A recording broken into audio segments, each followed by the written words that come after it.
how loud would a concert have to be to kill you? We all know concerts are loud. You've probably walked out of one with your ears ringing, swearing you'd never stand next to the speakers again.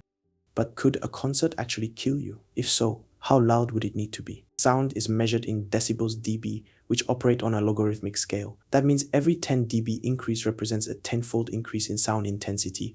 To put that into perspective, 10 dB would be a whisper, 60 dB a normal conversation, while 100 dB a jackhammer at close range, 120 dB a rock concert or a chainsaw, and at around 130 to 140 dB, the threshold of pain kicks in. This is the point where your ears scream stop it, but pain is just the start. You see, the human body isn't designed to handle extreme sound pressure. Here's what happens as the volume rises.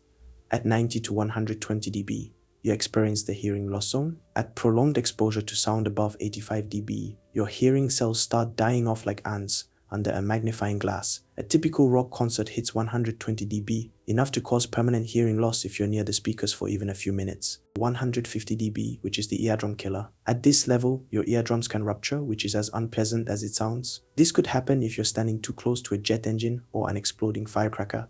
Between 185 to 200 dB is the body breaker, and at this level, sound doesn't just affect your ears, it impacts your entire body. The sheer pressure can cause your lungs to collapse, your internal organs to rupture, and your brain to suffer damage.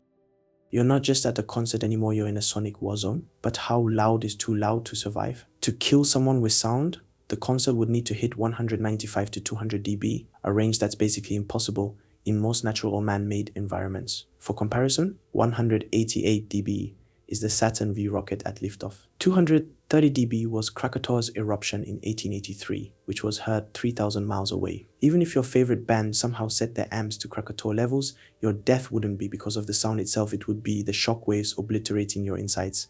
So could a concert ever be that loud? Realistically, no. Even the most intense concerts, think Metallica, AC/DC, or that time your drunk Uncle Sam, rarely exceed 130 dB. This is partly because venues have safety regulations and partly because no one wants to pay lawsuits for exploding eardrums. But for a concert to reach lethal levels, you'd need custom-built speakers capable of producing extreme sound pressure, a power source strong enough to rival a small nuclear plant, and a band willing to murder their audience for the sake of art. The thing though is sound has been weaponized before. Acoustic weapons devices designed to harm or incapacitate using sound waves are a thing. These include long-range acoustic devices that are used for crowd control, emitting sound at levels around 150 to 160 dB.